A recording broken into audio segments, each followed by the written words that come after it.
नमस्ते। हीअ आकाशवाणी आहे। हाणे तव्हां पिंकी बेलाणी खां ख़बरूं ॿुधंदा। सभ खां पहिरीं ख़ास ख़बरूं। प्रधानमंत्री नरेंद्र मोदी नॉर्वे जे दौरे जे ॿिए ॾींहुं अॼु 3 भारत नॉर्डिक शिखर सम्मेलन में शिरकत कंदो।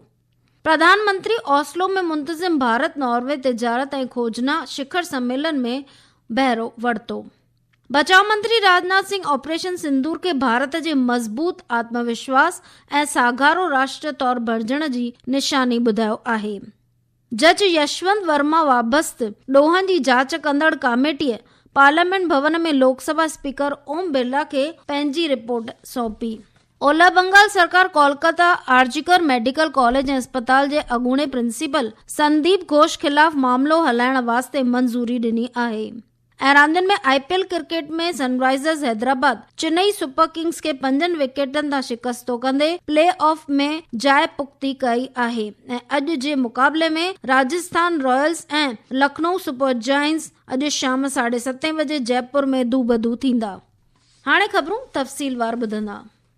प्रधानमंत्री नरेंद्र मोदी नॉर्वे जे दौरे जे ॿिए ॾींहुं अॼु 3 भारत नॉर्डिक शिखर सम्मेलन में शिरकत कंदो। इहो मुख़्तलिफ़ खितनि में भारत नॉर्डिक सहकार जे ॾिस में हिकु वाधू कदम तौर हूंदो। पेश आहे हिकु अहवाल। भारत और 5 नॉर्डिक देशों के प्रधानमंत्रियों की उपस्थिति में आज तीसरा भारत नॉर्डिक शिखर सम्मेलन आयोजित किया जाएगा। यह शिखर सम्मेलन भारत और नॉर्डिक देशों के बीच बढ़े हुए क्षेत्रीय सहयोग को और मजबूत करेगा। 2022 में डेनमार्क के कोपेनहेगन में पिछला सम्मेलन आयोजित हुआ था। इस सम्मेलन में प्रौद्योगिकी और नवाचार, नवीकरणीय ऊर्जा और डिजिटलीकरण यह चर्चा के मुख्य क्षेत्र हैं। टीईपीए लागू होने के परिप्रेक्ष्य में यह शिखर सम्मेलन व्यापार और निवेश संबंधों को अधिक मजबूत करने का प्रयास करेगा। वर्तमान में इन देशों के साथ भारत के द्विपक्षीय व्यापार का मूल्य $19 अरब है। तीसरे भारत नॉर्डिक शिखर सम्मेलन के दौरान प्रधानमंत्री मोदी डेनमार्क, आइसलैंड और फिनलैंड के प्रधानमंत्रियों के साथ द्विपक्षीय बैठक भी करेंगे। Sangeeta Godbole, Akashvani news, Oslo, Norway. प्रधानमंत्री नरेंद्र मोदी कल ओस्लो में मुंतज़िम भारत नॉर्वे व्यापार ऐं खोज शिखर सम्मेलन में बहिरो वरितो। क्राउन प्रिंस होकोन ऐं नॉर्वे जे प्रधानमंत्री पिणु इन शिखर सम्मेलन में शामिल थिया। प्रधानमंत्री नरेंद्र मोदी शिखर सम्मेलन खे ख़िताब कंदे वापार ऐं माली भाङे भाईवारी समझौतो TEPA जे लागू थियण बैदि आपसी वापार ऐं सीड़प में थियल इज़ाफ़े जी साराह कई। श्री मोदी चयो त यूरोपियन फ्री ट्रेड एसोसिएशन के साथ trade and economic partnership agreement लागू किया। ये यूनिक और स्पेशल एग्रीमेंट हमारे बीच टैलेंट, टेक्नोलॉजी और म्यूचुअल ट्रस्ट का एग्रीमेंट है। इसी एग्रीमेंट के माध्यम से एप्टा कंट्रीज से भारत में अगले 15 वर्षों में $100 बिलियन इन्वेस्टमेंट और 1 मिलियन जॉब्स क्रिएट करने का लक्ष्य है। श्री मोदी वाधू में चयो त आज हम भारत नॉर्वे संबंधों को एक ग्रीन स्ट्रेटेजिक पार्टनरशिप का स्वरूप दे रहे हैं। इस स्ट्रेटेजिक पार्टनरशिप से क्लीन एनर्जी से लेकर क्लाइमेट रेजिलियंस, ब्लू इकोनॉमी, उससे लेकर के ग्रीन शिपिंग, हर क्षेत्र में भारत की स्केल, स्पीड और टैलेंट को नॉर्वे की टेक्नोलॉजी और कैपिटल के साथ जोड़कर हमारी कंपनीज ग्लोबल सॉल्यूशंस डेवलप करेगी। प्रधानमंत्री नरेंद्र मोदी के नॉर्वे जे राजा हेराल्ड पंचम द्वारा royal Norwegian order of merit great cross सां नवाज़ियो वियो। बचाव मंत्री राजनाथ सिंह ऑपरेशन सिंदूर के भारत जे मज़बूत आत्मविश्वास ऐं सागारो राष्ट्र तौर बणजण जी निशानी ॿुधायो। कल हेनोई में भारतीय बिरादरी खे ख़िताब कंदे श्री सिंह चयो त भारत पहिरियों एटमी हमलो न करण वारी नीतीअ ॾांहुं कौलबद्ध आहे, पर उहो एटमी धमकीअ अॻियां कतई कोन झुकंदो ऐं कंहिं पिणु दुश्मन जे कायरता वारी कार्रवाईअ जो मुंहुं तोड़ जवाब ॾियण लाइ तयार आहे। श्री सिंह चयो त प्रधानमंत्री नरेंद्र मोदीअ जी सिदारत में भारत सारा जोगो विकास कयो आहे, जंहिं सबबि आलमी मंच ते मुल्क जी इज़त लगातार वधी रही आहे। श्री सिंह आलमी अमन चैन, गॾियल विकास ऐं खुशहालीअ वास्ते सॾु ॾिनो ऐं गॾोगॾु भारतीय बिरादरीअ खे राष्ट्र निर्माण में योगदान ॾियण जो अर्ज़ पिणु कयो। जज यशवंत वर्मा वाबस्त ॾोहनि जी जांच कंदड़ जज जांच कमेटी पार्लियामेंट भवन में लोकसभा स्पीकर ओम बिरला खे पंहिंजी रिपोर्ट सौंपी। पेश आहे हिकु अहवाल। उच्च न्यायालय के पूर्व न्यायाधीश यशवंत वर्मा के खिलाफ लगे आरोपों की जांच के लिए लोकसभा अध्यक्ष द्वारा पिछले वर्ष 12 अगस्त को एक समिति का गठन किया गया था। रिपोर्ट को संसद के दोनों सदनों में उचित समय पर प्रस्तुत किया जाएगा। न्यायाधीश जांच समिति के पीठासीन अधिकारी सर्वोच्च न्यायालय के न्यायाधीश न्यायमूर्ति अरविंद कुमार, बम्बई उच्च न्यायालय के मुख्य न्यायाधीश न्यायमूर्ति श्री चंद्रशेखर और कर्नाटक उच्च न्यायालय के वरिष्ठ अधिवक्ता BV आचार्य ने श्री बिरला को न्यायाधीश जांच समिति की रिपोर्ट सौंपी। आनंद कुमार की रिपोर्ट के साथ समाचार कक्ष से मैं प्राची वाजपेयी। ही ख़बरूं तव्हां आकाशवाणी तां ॿुधी रहिया आहियो। ही ख़बरूं तव्हीं असांजे YouTube channel air news Gujarat ते पिण ॿुधी सघो था। वधीक ख़बरुनि जी तफ़सील वास्ते तव्हां असांजी वेबसाइट newsonair.gov.in खे फॉलो करे सघो था।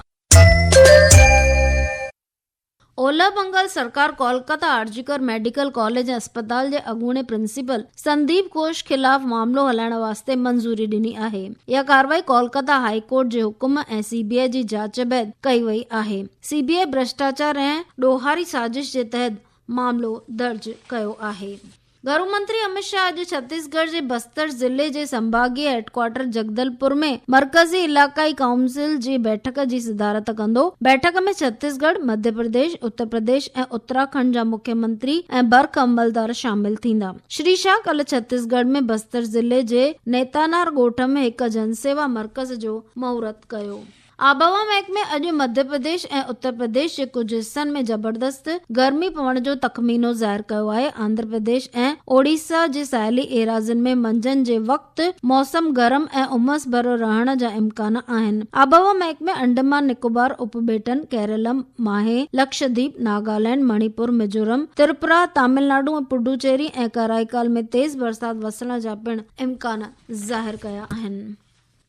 IPL cricket Sunrisers Hyderabad Chennai super Kings खे कल 5 विकेटनि तां शिकस्त ॾींदे प्लेऑफ में पंहिंजी जाइ पुख़्ती कई आहे। ईशान किशन खे प्लेयर ऑफ द मैच ज़ाहिर कयो वियो। सनराइज़र्स हैदराबाद खे 16 पॉइंटूं हासिल थियूं आहिनि। अॼु Rajasthan Royals Lucknow super giants सां दूबदू थींदो। इहा मैच जयपुर में शाम जो 7:30 बजे खेॾी वेंदी।